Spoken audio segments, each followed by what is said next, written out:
আমি এই সিধা সরাসরি আপনাদের মাঝে আমি ডিমাটা এই জায়গায় ভাঙ্গা দেখাই শুকানোর চেষ্টা করবো। দর্শক মন্ডলী কেমন আছেন? আশা করি সবাই ভালো আছেন। এই যে আমার হাতে দেখতেছেন ডিমা আর এই দেখতেছেন মিঠা তেল, আর এই ডিমা আর মিঠা তেল এই দুইটা নিয়ে আমি এখন উঠবো চালের উপরে। কারণ আমাদের আসামে যুগি গোপা যেরকম মানে বৃষ্টি তো নাইকা, যেরকম রোদের মানে তাপমাত্রা চলছে, আমি চালের উপরে ডিমা পাইছি আপনাদের সরাসরি আমি দেখাবো। আর আমার চ্যানেলে যে নতুন আছেন অবশ্যই চ্যানেলটা ফলো করে দিবেন, আর যে ভিডিওটা দেখতেছেন অবশ্যই ভিডিওটা শেয়ার করে অন্যজনে দেখার জন্য সুযোগ করে দিবেন। কারণ আজকে আর ভিডিও দেবো তেল ভার্সেস ডিমা বারিন্দার চালের উপরে মাগার টিনের উপরে ভাজা হবো। তো স্কিপ না করে ফুল ভিডিওটা দেওয়া থাকেন। আমি এখন চালের উপর উঠি, আমার এখান থেকে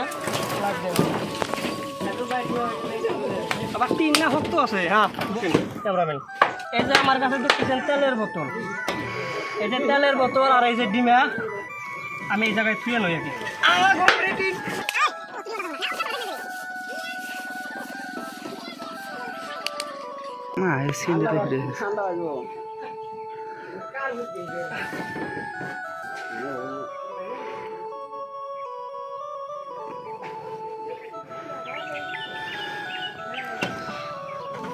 আদায় করে দাও। এই যে আমি ইতিমধ্যে তেল দিলাম চালের উপরে, আর এখন আমি ডিমাটা ওই জায়গায় ভাইজা এরকম গরমের তাপমাত্রা ছুটে গেছে আমাদের যুগি গোপা, মানে কুয়া চলে না হিসাবের বাইরে একদম। আমি এই সিধা সরাসরি আপনাদের মাঝে আমি ডিমাটা এই জায়গায় ভাঙ্গা দেখাই শুকানোর চেষ্টা করবো।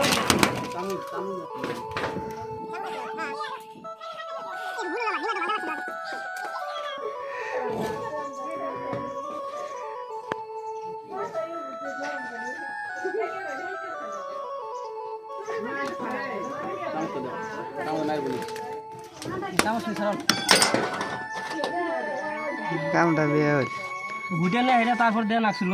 তো যাই হোক, আমি এই জায়গায় ডিমাটা বাঁচতেছি, আপনারা দিয়ে থাকেন।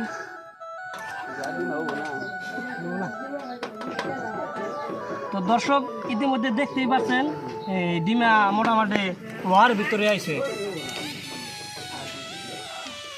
গরমে তো ফাঁক পারি হয়ে দিয়েছিল, তো লাহে লাহে হইতেছে।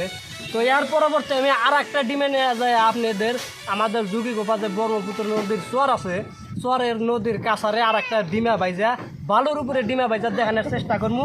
আর আমার চ্যানেলটা ফলো করে রাখবেন,